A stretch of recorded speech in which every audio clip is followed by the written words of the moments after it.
Good evening, everybody. Welcome to the second webinar of the Softball Canada webinar series for 2022. My name is Frankie Billingsley. I'll be your host this evening. I'm joined by three fellow officiating development committee members, and I'll introduce them in alphabetical order. Brent Chadwick. Brent started umpiring in 1992 and has worked every level of softball along the way to attaining his level 5 in 2006 and his World Baseball Softball Confederation license in 2008. Along the way, Brent has officiated at 13 Canadian Championships, 5 international events, and 1 World Championship, the Junior Women's Worlds in 2013.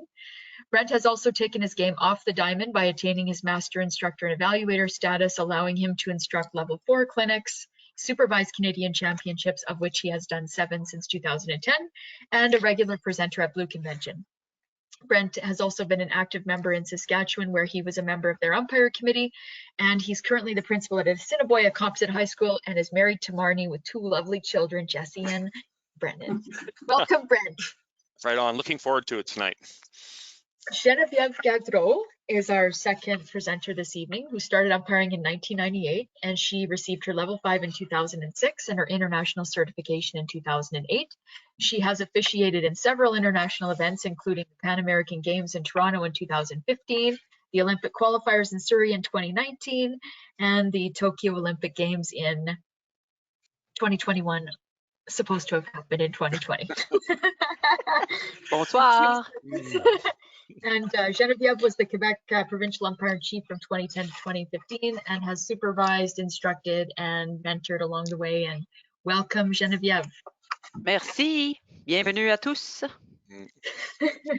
And our third presenter this evening, Sandy Forand from Ontario, has umpired for over 30 years. She's officiated both fast pitch and slow pitch and has umpired at 4 Canadian Championships, received her level 5 slow pitch at the senior men's in London, Ontario, and has held the position of the slow pitch deputy umpire-in-chief for Softball Ontario.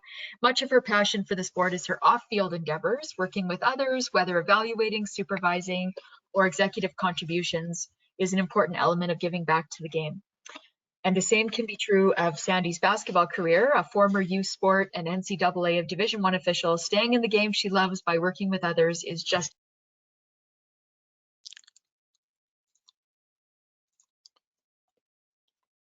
Thank you so much. Did you guys? Right. So I think we're ready. Can you still see my screen?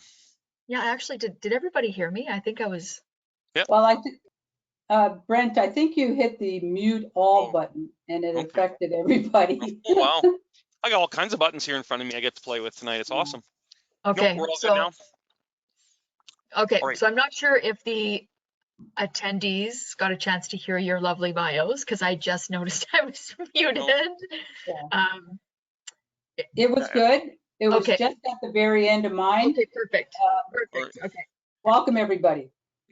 All right. Well, All right. awesome. So I'm going to turn it over to you, Brent. You'll be the first presenter, and you'll be running the presentation. And I will join you all after you're finished to facilitate the question and answer period. All right. Awesome. Thanks, Frankie. Okay.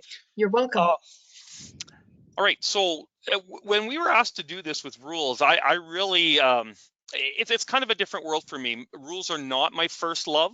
I have learned to love them over the last few years, as I'm kind of the person who does the exams every year. I bring on many people to help me with that exam. But this is where I've kind of learned to understand how the rules kind of work and how they can work for you. And so some of the questions we started with, and Sandy, I'll throw this one out to you. So why should we write this Softball Canada exam? Like, what's the point of it? Like, why do we bother putting, and I know how many hours I put into it, probably in excess of about 30 to 35 hours, getting it online so everybody can take it. So why should we write this Softball Canada exam? I think at all levels, whether you've just started umpiring, whether you're in the middle of your career or you're later on, I really think that everybody needs a rule review, needs to go through some questions, and it just gets your mind in mode for getting out on the diamond every year. It's a change of season. Some people do other sports, and it just gets you focused on what you're going to do. Right on, Sandy. Thank you so much. Jen, I'm going to throw this one out to you. Bilingual exams, do they exist? Oui, en effet, les examens bilingues existent, mais ce qu'on retrouve souvent, c'est une traduction qui est faite par des gens qui ne proviennent pas du milieu du softball. Donc, on a des termes anglophones qui sont mal définis en français ou qui sont mal traduits en français, ce qui cause beaucoup de problèmes dans la compréhension des examens en français. Mais quand même, à partir de tout ça, j'incite les gens à tous faire l'examen à chaque année parce que, comme Sandy le disait, ça sert de préparation avant d'embarquer sur le terrain. C'est un rafraîchissement des règlements. Ça permet de se questionner, de se remettre en forme mentalement pour bien réagir à toute éventualité sur le terrain. Awesome, Jen. Thank you so much. I know for myself, not being bilingual, I have learned lots of really cool phrases that I can use in my ball career because of reading that bilingual exam. Having both the English and the French at my disposal, it's really interesting. So when you work those Quebec teams, sometimes you can actually speak some French to them, and I know they always enjoy that as we're going through a game. The other part is the home and away rules. And this is one of the biggest things that I struggle with when I come to Canadian Championships to supervise. The phrase, well, we do this at home. Well, unfortunately, this exam is written with the away rules, which is the rule book. Every rule is not maybe what you do at home. It is something that is written down. This is the book rule. And so you have to keep that in mind when you're doing the exam, is that this is not a provincial rule. It is not a local rule. It is the national rule, the Softball Canada rule. And so all your modifications at home for your leagues, for your province, for your provincial, whatever it might be, those are off the table. It is strictly a Softball Canada rule book exam. And you have to remember that when you're going through that, because what you do at home may not be exactly the same as what the rule is asking for. So be very careful with that. I see lots of mistakes when I go through the exams after everybody has written them. And there's these little things that if they only would have read it, they said, well, that's the Softball Canada rule. What they're doing at home is probably exactly what they wrote down. And so that's something you have to be really aware of. The other thing I want to talk about is how is the exam written? Because there's always this mystical power that says, like, we're inventing the toughest exam we can. That's not quite true. Some days I feel like it was some of the a group of level 5s at one time to send me all kinds of level 4 or 5 questions. Scott McLaren, our rules interpreter, has some really nasty words to say about those people after he saw some of those questions. They are meant to be very tough. You will not see that on the level 1, 2, 3 exams. Those are meant to be more to do with understanding the rules. So I can tell you that the exam is prepared. I think I start generally in November. A committee of education officers from across the provinces. Each province gets to have somebody on the committee, and we send things out and we say, okay, here's what we have from last year. There was 15 to 20 questions that the national body did not do very well in. And so we put them back onto the exam with the hope that they will read again and look and say, okay, I didn't get this one last year. A bunch of people didn't get it. How can we better understand this rule? We also have people look at the wording, the references, the readability, the intent of each question in order to make sure the question is a good question. And even after all of that, I still have other people who review them just to make sure they are true. We try to scatter the questions from all kinds of parts. So it's not just all Rule 8 interference questions. No, we're looking for anywhere from Rule 1 to 10 when we've been writing these exams. So let you know that it's not just one rule we're picking on. We will sometimes go to rules that are more emphasized. But that's just the luck of the draw when it comes to who's writing the exam, who sees it as important. But like I say, we do try to cover every different rule that we can find in every section to make sure there's a wide variety. And I guess the other thing that people talk about is why true and false? Why are we writing these true and false exams that are so tough? And so I thought, like, what's a really good way of looking at true and false exams? Well, here's some hints that I've gotten over the years from doing my master's classes with assessment. We use these actually with our kids here as principal of the high school. We talk about stuff like this. And so the approach to each statement, you have to assume that every question is true. Assume that. Now, I'm not going to tell you that of the 50 questions, there's 25 true and 25 false. I'm not going to tell you that. I sometimes try to get close to that. But sometimes you have to realize that assume true, and look for something really minute that is false. So for every sentence, every part must be true in order for it to be true. The minute there is something false in it, one little false statement, the whole thing is false. You have to go at the exams in that particular way of looking at it. And that will help you to get through those questions that are long. Okay, you can go down and say, this is true, this is true, this is true. Oops, this one's false. Boom, the question is automatically false. So be aware of that. Sandy, any experience with that? Oh yeah, lots of that. And that's the worst thing that I'm on. Nope. That's the worst thing that somebody can experience, where part of the way it's worded. Your camera, or Can you hear me, Jen? Yes. Andy, are you talking? Yeah, Jen can hear me. Oh. Yes. Okay, I'll just keep going on it. The other qualifier you have is absolute statements. And so when I see the word all or always or never, I am immediately suspicious of that particular question. We've got to think about, is a true statement always the case? Is this statement always true? Is there sometimes that it's true? Is there always something that is forever in place no matter what? That's something you have to be aware of when you're going through this, is that you have to look for those absolute qualifiers. So from 2019 to 2021, we went back into the exams and we looked at what were the top missed questions in both fast pitch and slow pitch. And some of the things would be very shocking to you when you actually look at them. Something as very simple as, believe it or not, there was lots of stuff to do with catch in the fast pitch exams. Lots of stuff that was missed over those years. Lots of stuff to do with the double base. People not understanding when people can go to which base, what the rules are governing runners, governing defensive players. So very much those ones are kind of in doubt. Appeals are always a big one that we struggle with. And so this is something we have to be aware of, is those appeal plays that can exist. Conferences, those rules have changed over the years. And of course, the new rules with the delays, that's another one that people have struggled with since those rules have come in. And last, for the fast pitch, the one that I just love the most, and we're actually not going to talk about tonight. We're only going to do the top four. There is going to be a whole webinar based upon the DP and flex rules, because those ones are ones that on every exam we generally see that are not done overly well. So we've got to make sure that we've got those up to speed. Now in slow pitch, runs scored on appeal is a big one. We struggle to understand how many runs we can actually score if somebody is appealed and called out. So we've got to look at that. Base awards.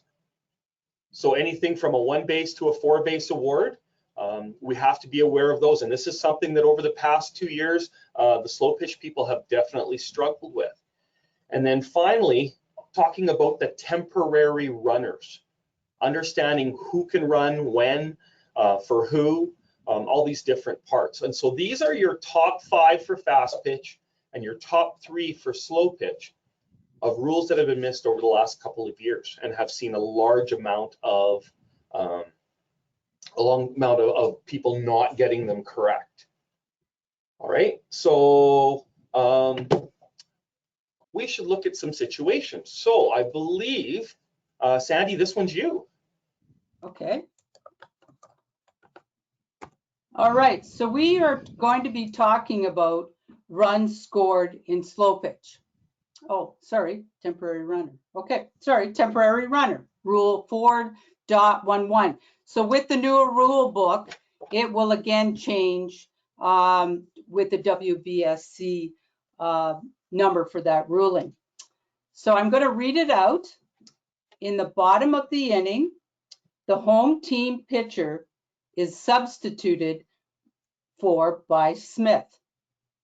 Smith gets on base and the coach requests a temporary runner. The plate umpire denies the request as Smith was not the pitcher of record well on defense. So this is a true question.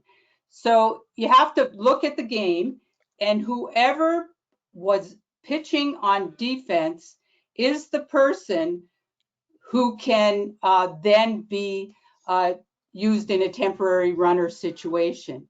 And I know in the Canadians and at Super Series events, there has been situations where they'll substitute a new pitcher in and they haven't pitched before and try to get a temporary runner in for that particular player. But to know the rule is that they have to be in defense to have a temporary runner well onto offense. So that's the explanation of that rule, Brent. All right, awesome. All right, Jen, tell us about this double base stuff. Oui, en fait, c'est pas très compliqué, là. Le règlement du double but, pardon, il n'a pas changé tant que ça. La base reste la même. La seule différence, c'est au moment où il y a un jeu qui se passe dans la zone des fausses balles du côté du premier but. Donc, c'est assez simple, merci. Là. Dans le fond, ça a été changé parce qu'il y avait trop de collisions au niveau du premier but. Alors, pour éviter ces collisions-là, n'importe quel jeu qui provient de cette zone-là, c'est-à-dire la zone des fausses balles du côté de la ligne du premier but, s'il y a un joueur défensif qui court chercher la balle dans cette zone-là, que ce soit une troisième prise échappée, un amorti qui roule en zone des fausses balles, c'est le receveur qui ramasse la balle, ou un mauvais relais en direction du premier but, puis c'est le joueur de premier but ou le joueur de deuxième but qui court dans cette zone-là pour ramasser la balle et effectuer un jeu au premier but.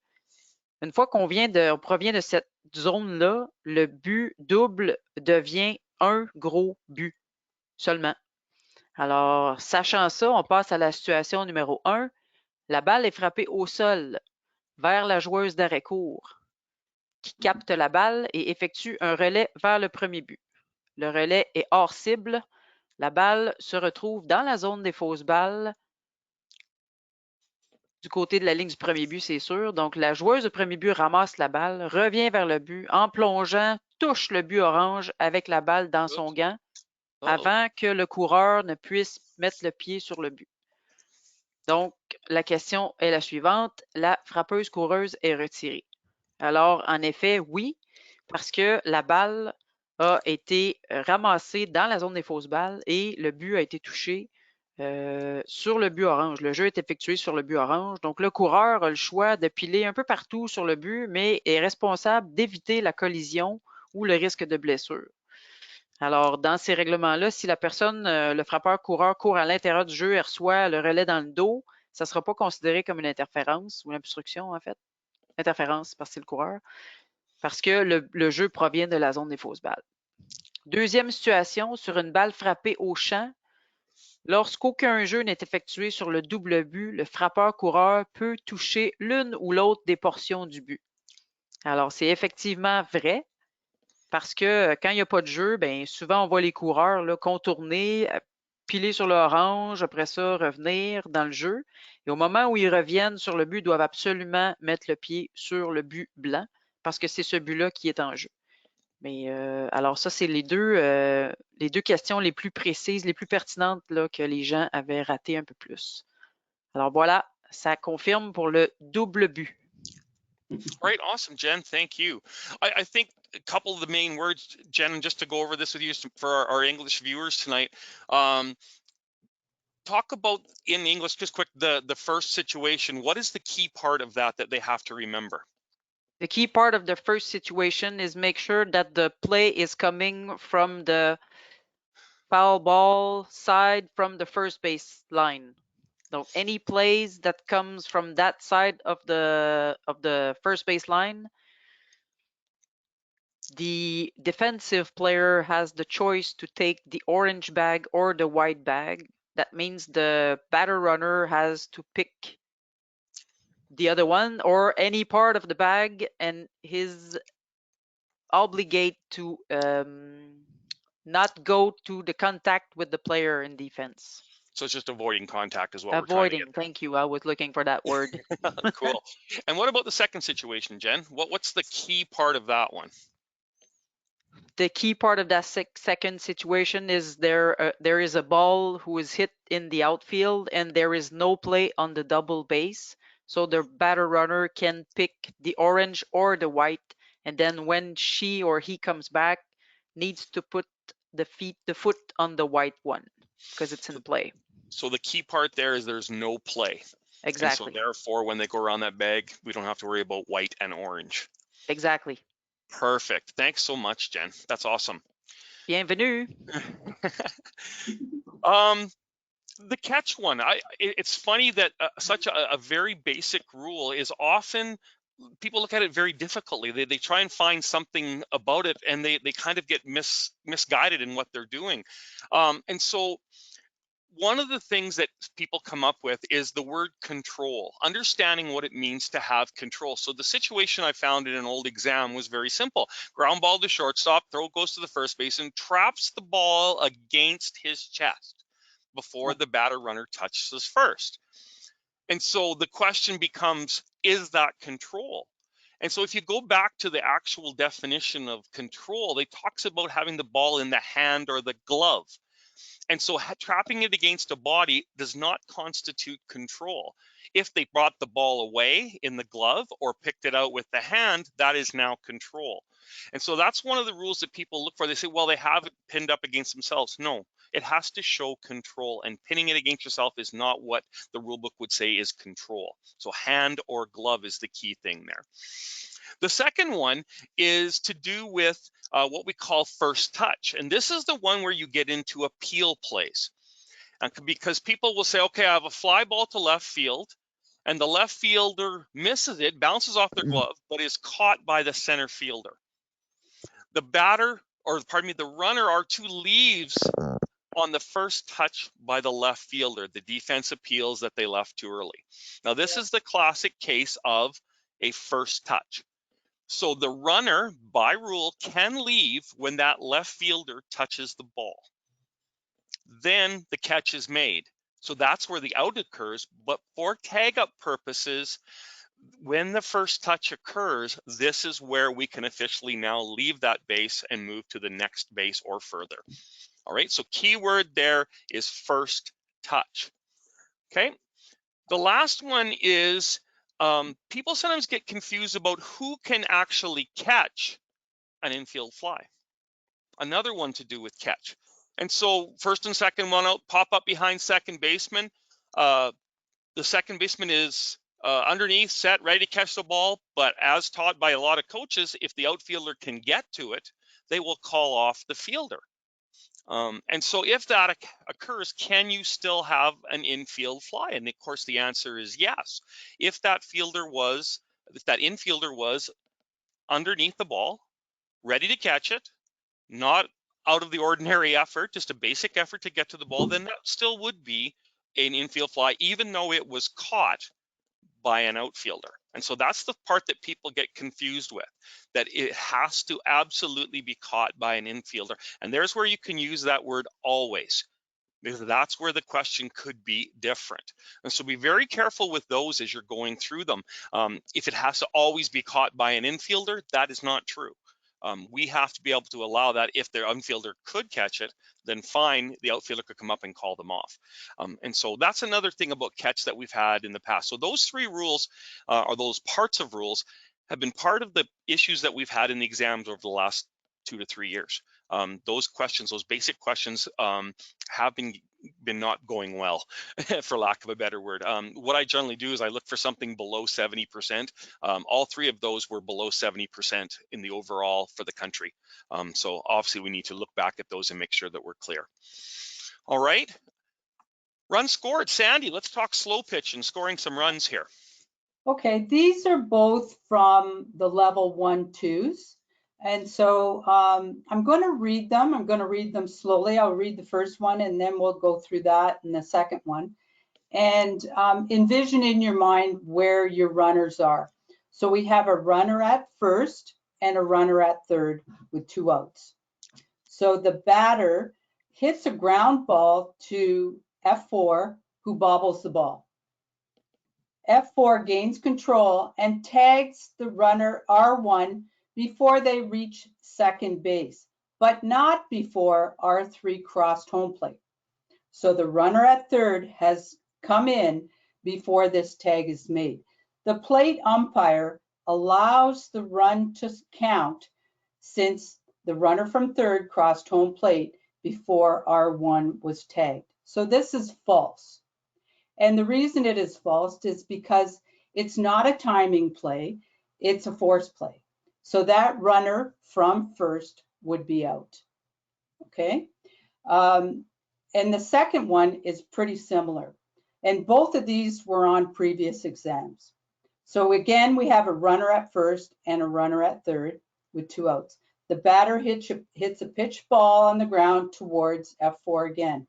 Infielder picks up the ball and chases R1 back towards first, tagging R1 after R3 scores. So kind of the same situation, but they ran back to first base.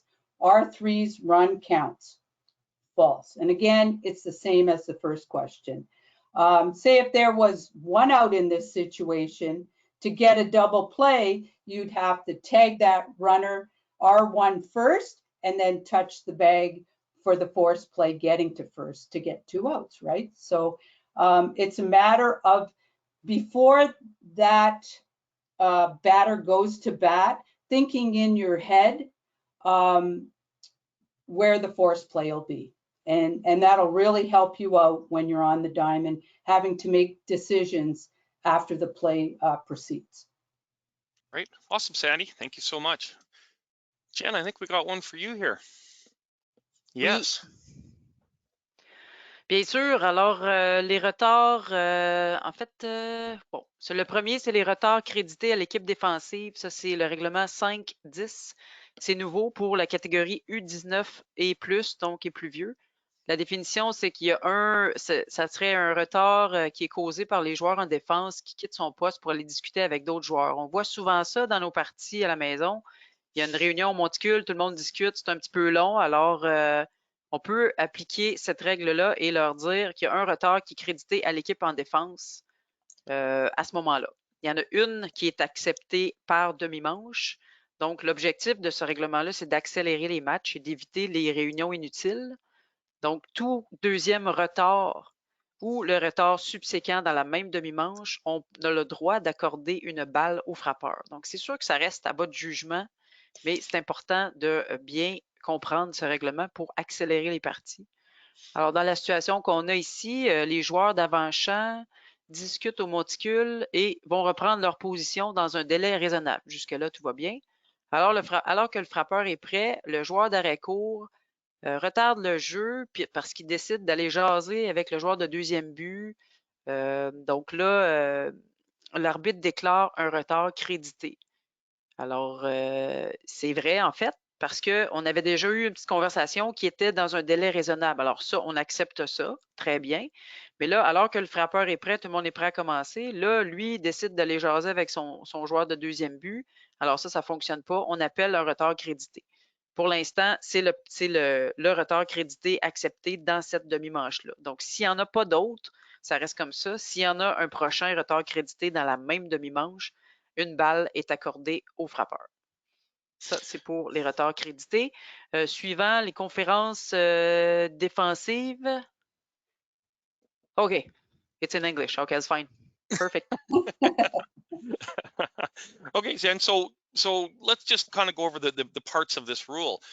So first of all, U19, right? It's only U19 and up. And up, yes. Right? And so what do we call a delay? What would be something that would be a delay? Something that is reasonably too long to talk about. Okay, so if somebody walks over from a base, or if somebody kind of walks in and says, you know, let's talk about this, we're going to call that a delay, right? Yep. Okay, so what are we going to do if they take too many? Well, they are allowed 1 per half inning. Okay. So you called it and you said 1 charge defensive delay. And if there is a next one or all the other ones in the same half inning, you are giving a ball to the batter. Okay, so one of the key parts I think of this is to make sure that first one is noted, right? That exactly. Everybody knows that that's the first one and that's the only one you get free. And then after that, it's worth the ball every time. In every half inning. In every half inning, for sure. Does that happen a lot in fast pitch? Well, I did the Rawlings last year, and it was the only way that we kind of kept things moving. Right. It does happen in slow pitch as well, that we have to, and we need to move it along. So I just wondered how often it did happen. A fair bit at the Rawlings when we did that one. It was something that kept the game going, because if we let them talk every time they wanted to, we're probably looking at way more than 1 or 2 in the inning. So yeah, for sure. Thanks so much, Jen. Okay. Okay, so we talked about appeals. And so some of the appeals that we have seen on the exams that have not been done so well is, of course, the batting out of order version. And so one of the ones that we talk about is, so if someone is out of order, how do we go about dealing with this? And so this is truly an appeal play that coach has to come and say, hey, we're appealing that this person is out of order. And so this is where the home plate umpire, it's key that you keep that good card with you, and you can always check with the scorekeeper as well. And hopefully the scorekeeper hasn't said anything to anybody, because you want that to kind of be between you and the teams. And so this is where we would look at who's supposed to be up and who actually is up. We would look at that situation and say, well, you're supposed to be up, but you weren't up, so you're going to be out. And so this is where people get confused at who's out and who's up to bat. And if you look at our situation, we're not going to jump over that person that's supposed to be up. So if A was on base, B was supposed to be up, C came up instead, we're obviously going to get that B as an out. And then, of course, then C would have to come back to bat. And so that's where people get confused at who is actually up and who is actually out. And so that's one of the things we have to really get clear in our minds. And so often writing it out can help. Okay, so this is first supposed to be up, and then this next person will be out. And then we will go back to this other batter that was now supposed to be next in line. And so that's one of the ones that we've struggled with in the past. Another one is the missed bases and runs scored, very similar to the slow pitch one. And so if you look at the situation, bases loaded, 2 out, B4 hits, home run over the outfield fence, but they appeal that R1 missed second base. So the question you have to ask yourself here is that a forced play? Because no runs can score if the third out is a result of a forced play. And so R1 going to R2 would be considered a forced play. And so therefore, do R3 and R2 score? The answer is no, none of them do, because it's 2 out, the third out occurs on a forced play, no run score. So that's the question you have to ask yourself. Is it as a result of a forced play? If it's not, if that runner had missed third, then those 2 runners would have scored, because it's not a result of a forced play. And so you have to look at that question when you're dealing with missed bases and runs scored. And then, of course, there's the time play versus the forced play. And this is something I go slow pitch was dealing with as well, is in terms of when the runner scores, if it's not a forced play, that's where all things become time plays. And so if you look at bases loaded, all runners leave their bases on the pitch, batter hits to deep center field where a spectacular catch is made. They relay the ball to second and then first. R3 scored before the out at first. Okay, R3's run counts. Does it? So we have an out in the outfield and we have 2 other outs. Now those ones coming back in are not forced plays. They are time plays. And so therefore that run from third, because it scored before the third out was made, would count. And so that's where you have to be aware of the difference between a time play and a forced play. All right, so those are ones that we've struggled with in the past as well. All right, go ahead, Sandy. You've got fourth base awards. Fourth base award. There was talk about changing this rule with the coaches last season, and it didn't come up. So I can see it changing in the future, and I'll give reasons why. So the four base award, bottom of the 5th, B6 hits a long fly ball to left field. While chasing down the fly ball, F7 reaches out to make the catch when the ball deflects off the glove. So say if the ball deflected off the glove and it landed, Brent, you were talking about a catch, no catch. That's when the runner could leave the base, right? But in this case, it deflects over the fence in fair territory. Okay. I believe in fast pitch, that's a home run. But in slow pitch, it's a 4-base award, and the umpire would give the signal 4-base award. And so in this question, it said this is considered a home run. That would be false because it is a 4-base award. And I think it's because there's so many home runs in slow pitch. It happens many more times than it does in fast pitch. And this can be a difficult call for the umpire. They have to have an angle. They have to be able to see a fence that's 330, 340, whether it tipped off the glove and went over, or was that player actually over the fence when that ball was tipped off that glove. So there's a lot of variance there that can affect the decision making. It's probably something that should be changed, but right now, if it goes off the glove and then over the fence, it's a 4-base award. Depending on the division of ball would be how many home runs they can get. So they want a 4-base award because it doesn't go against their home runs. That'd be a great play if you could get that fielder just to tip it off there all the time. That would be wonderful.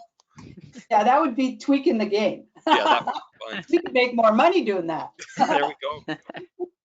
All right, Jen. Charge conferences, another fun one. Oui, alors ce qu'il faut savoir, en fait, ce qu'il faut se souvenir, c'est que l'équipe offensive a le droit à une conférence créditée par manche et une deuxième. S'il y a une deuxième qui survient, on expulse le gérant ou l'entraîneur.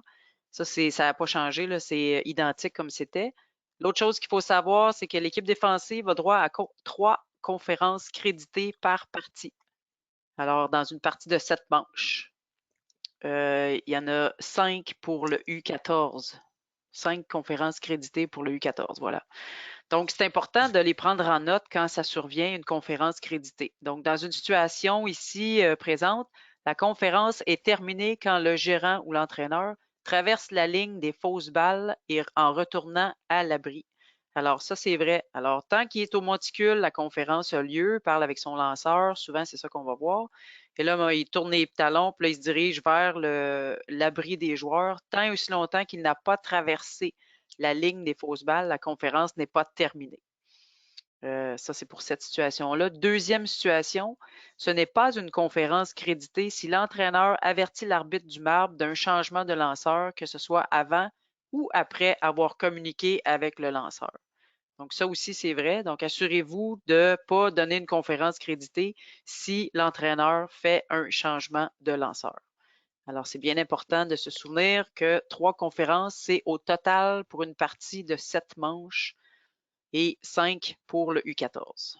Voilà. All right. So, Jen, overall, key words that you have to look for in these types of things. So, charge conferences occur to the offensive team as well? Yes. Or the defensive team. It doesn't have to just be an offense or a defense, right? It can be either one. Exactly. Right? And so the offense gets 1 per inning, right? Yes. And then what about the defense? What's the deal on that? It's 3 conferences per game of 7 innings. And it's 5 conferences for the U14. The little guys, yeah. And so you go into extra innings. What's the deal on that? It's 1 per extra inning. So you just keep adding them for every inning? Yes. All right, perfect. And so when does this conference officially end? When the coach is coming back to the dugout and he's crossed the line. Okay, the line in play, the first baseline or third baseline. So it's not the circle? Nope. I know people like to use those lines, don't they? And that's something, again, when they're writing exams, to look for that. And yeah, no, it's the foul line. And then lastly, of course, if they go to the umpire before or after the conference, that's not a charged one, is it? Exactly. It's not. All right. The coach he's allowed to talk to his pitcher before or after he's making the change or the substitution. For sure. Awesome, Jen. Thank you. Merci. All right. So we thought we better also, I mean, those are the past rules that we've had some struggles with, and here's what we're coming with for 2022. There's not a lot of new rules, but a couple for slow pitch and 3 for fast pitch, I believe, that are going to be new this year. And so we wanted to just touch on those as a heads up. They may be on the exam. They may be worded differently than what's in these slides. So you have to be aware of the overall look of these rules. So first couple are slow pitch. Sandy, if you want to give us kind of the overview on these. Of course. The first one, we did use, the last time we had Canadian Championships was 2019. This was in use, so this is solidifying what we were using there. The batter's area, batter's box, is a line drawn 36 inches in front of home plate and will extend past the foul lines on both sides. So that's going to help when the lines get smudged or erased. There will be no inside, outside, or black line to the batter's box. So this was adopted. And what the premise is it prevents the batter from running out of the box because pitchers were getting nailed. We've gotten broken arms, we've gotten concussions in the past. So it's trying to protect the pitchers. So they must start and finish their at-bat with both feet behind the batter's box line. While the batter's foot may touch the line, no part of the foot, the entire foot may cross or be in front of the line. Should the line be removed, the umpire can then measure probably a bat length or their best judgment where that line should be. Added to this, that wasn't a part of this original part, but it's going to be going in through, Jeff Whipple will send this out. Continue with no full foot in front of the home plate. No foot should land, like a part of a foot, on home plate or the mat. When a batter does so and makes contact with the bat, they will be out. So that's just an added element to this, which all the participants are used to. So it's part of that game. Cool. Right on. And what about this one, Sandy? Yeah, the temporary runner for the pitcher is mandatory after 2 outs. 2019, it was any time that the pitcher got on base, which kind of, we've got some pitchers that are, able to run the bases. So it kind of was a negative to those type of pitchers. And so this is actually in line with other provincial rules that other provinces use. So allow for the pace of play to be maintained while allowing pitchers who are effective base runners to remain part of the play. And they're gonna, once they get 2 outs, they're gonna take their stuff and go to the bench and start to get their gear on, because right now they're wearing full face masks, they're wearing shin pads, they're really protecting themselves because that ball is coming quick. And occasionally you will get pitchers that sit in the dugout and are just kind of like chillaxing there. So it's our job, hey, you're the pitcher, this is your time to get ready. Now, and now there's an out, you got to get out there on the diamond. You can't be starting to put your stuff up. So we kind of keep them up in the pace too. Right on. Awesome, Sandy. Thank you so much. You're welcome. All right. So metal cleats in fast pitch, U15 category and up.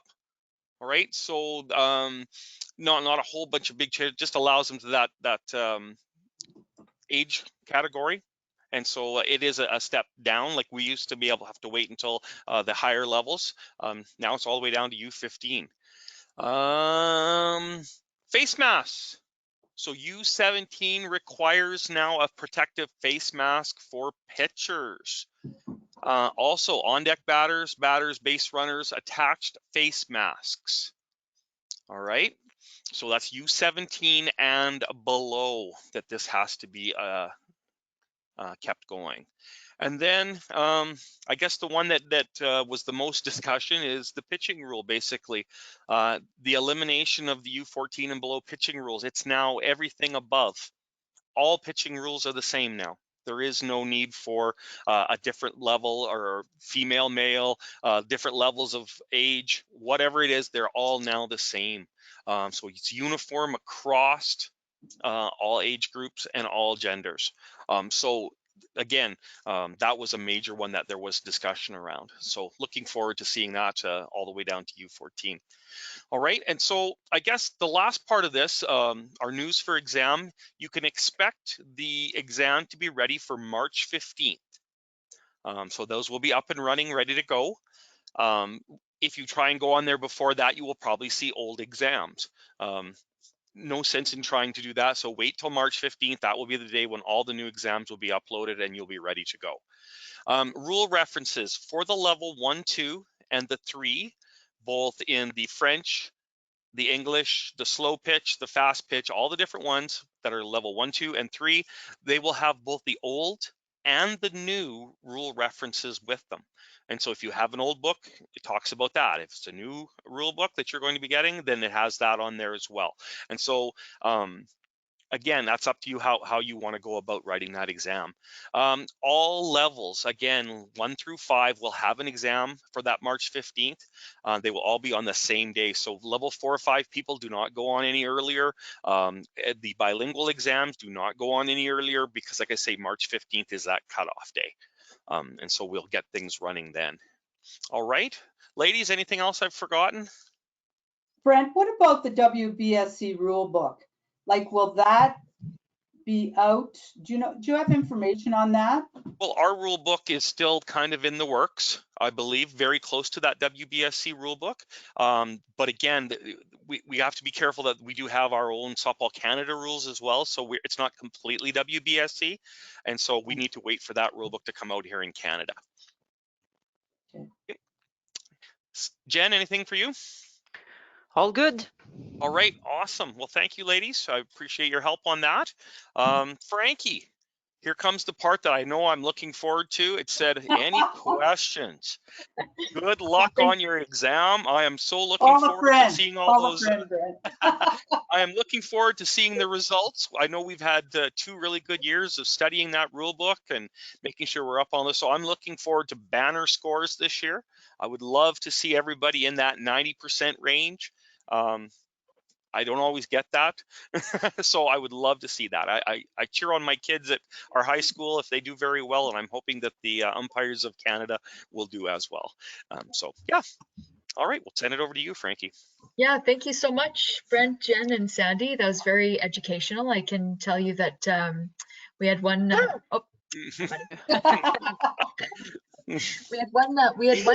Hey, buddy. We had one participant say seriously about that first touch rule, so that was good that we covered that. And just while I'm getting my house together here, since the 3 of you have shared fast pitch and slow pitch, the rules that were answered most incorrectly on the exam, right, sweets, I'm wondering if that has actually translated into issues that you've seen supervising at championships. So if those are the areas that people have struggled with on exams, have you noticed those same issues on field when you've been supervising? The 3 of you have a lot of supervising experience, and I'm just wondering if is there a correlation there? Definitely for myself, anything with appeals, people generally freeze right away when an appeal comes, and they really have to talk their way through it, and they have to get everybody together. It's not something that's second nature to them. And so, yeah, there is some hesitancy with those rules. So it's not really a rule that people are sound with. So yeah, I would agree with the appeals one for sure. Jen, Sandy? Any thoughts on that, or go ahead? Well, not that much. Sometimes it's happening, but not a lot. I would say ça arrive pas souvent là. Ça arrive à quelques reprises, mais c'est surtout avec l'examen, c'est la traduction qui vient jouer un peu dans les résultats. I was going to say that in English. For French speakers, the thing is, it's the translation that's hitting us, getting wrong answers because we didn't understand the question the right way. So, but it's not, for the French side of it, I don't think it's related to what's happening on the field. Okay. For sure.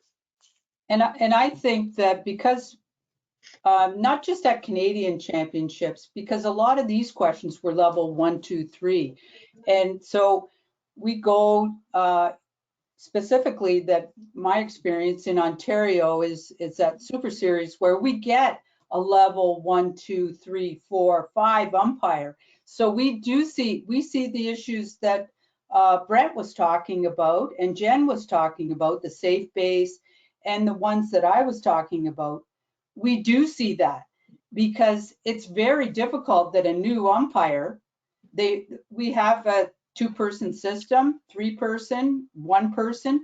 So we do see those issues. And I think that the more support that we can give these young officials, the better off they're going to be to grow their experience. And we want to keep them. So we want to help them in any way we can. So we evaluate at the lower levels too, because that's where we need our umpires to thrive and be supported. Thanks, Sandy. And also the games where if something is going to go awry with a rule, that's probably where it's going to happen, right? Yeah, so whoever covered the infield fly, you know, I think that was also, I got a comment, you know, I thought the player had to be within the infield prior to the ball being hit. So it was good that we covered that.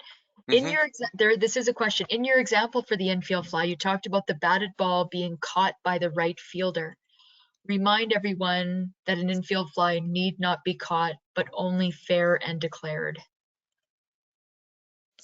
Okay. So Fair yes, enough. an infield fly has to be fair. And that infielder has to be able to get it with ordinary effort. And then of course that any outfielder could come in and call them off. For sure. If a batter hits a ball off the end of the bat and the bat lands on the foul line and the ball was going to be foul, but hits the bat on the line, is that a fair or, I think it was supposed to be fair or foul ball? Fair or foul ball. So if the ball contacts the bat, not the bat contacting the ball. Let me just read this one more time. So again, if a batter hits a ball off the end of the bat and the bat lands on the foul line and the ball was going to go foul but hits the bat on the line, is that fair or foul? Well, if the ball hits the bat, she's game on. And if it was hitting foul, like if it was on the line, that's fair then, right? Yeah. So, yeah. Okay. So just to remind everybody, the launch of the exam will be March 15th. Yeah. No other questions? I think we have one more. Okay. There's we have a coach on the line. Woohoo! Hey, way to go. Anybody we know? I don't know them, but welcome. I don't want to, you know. No, I'm just kidding. So to this brave soul who's a coach and about to write the umpire exam, do you know what the level exam? Well, if you're brand new, you would be taking the level 1 exam. Yep. And I'm hopeful that you're going to be going to a clinic in your local area, and at that clinic, the instructor should be telling your first year class of umpires what exam that you should be writing, but it should be the level 1. So if you're a welcome. Coach, yeah, if you're a coach, there's actually a coaching exam that we have set up, and it's the same as the level 1-2 exam. It's identical to it. And so if you're taking your coaching certification levels and they say you have to take a rules exam, that one is actually there. I just updated that one. And so that one will go right now if you want to have a look at it. Unfortunately, if you write it and you're an umpire, it doesn't go to the umpire side of it. It goes to the coaching side of it. So if you're a coach and need to do that, there is one available around the coaching side. You just lost us an umpire, Brent. Well, that's good. We'll take them both ways. We need coaches too, and well as umpires, we get them on both sides. Offensive conferences. How many times can a coach, in quotations, change a pitcher? How many times? The coach could do this 3 or 4 times an inning and not be charged a conference. I'm sorry, I don't quite understand that. First, coach, offensive people don't have pitchers. Right. So I think the question is, I think the person is, so for the person who asked the question, don't forget that offensive conferences are charged to the offense, right? So when they're batting and a coach wants to speak to a batter, we would charge an offensive conference. Right. So I think that you're wanting to know how many defensive conferences. So defensive conferences, how many times can a coach change a pitcher? Can the coach do this 3 or 4 times an inning and not be charged a conference? Who wants to take that? Well, once you've used up your first 3, then it's every time they have to change them, right? So what about in the first one? Well, you still have to, it doesn't constitute a conference if you change, correct? And so, Exactly. and so that way, I mean, if you just keep changing them every time, you're not really using up any of your conferences. Well, you have a great team if you have at least 8 or 9 pitchers in it, for sure. Cool. Takes me back to my coaching days. All right, right fielder, you're in. Okay, so this is good. This is really going to test you, fast pitch people, because I don't know how often you're doing, you know, under 16 ball. So here's a good one for you. Are the age-specific rules drop third strike infield fly starting at U13 or U15 with the new age groups? Do you know? I would tell you that, I mean, when they come to Canadian championships, there is that rule involved. They change the conferences. They get the 5 instead of the 3. I don't do that level of ball, so I would have to go look just for sure. I can't tell you for sure.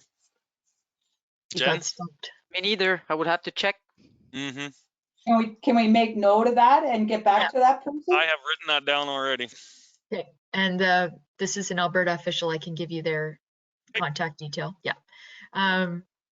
Just thanks for running this. Lots of great tips and reminders. Yeah, this thank you for the comment. We this was the first time we tried to do the slides in English and French, so we might just need to make the font a little bigger. So thanks for the feedback. Question: conference ends when one or both feet cross the line.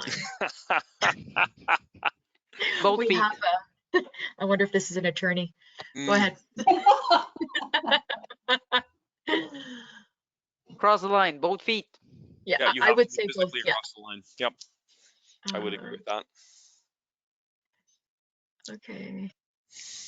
Yeah, awesome job. Good job. Safe base. If an offensive player hits mostly orange but has the side of their foot on white, is the runner out for touching the white portion of the bag?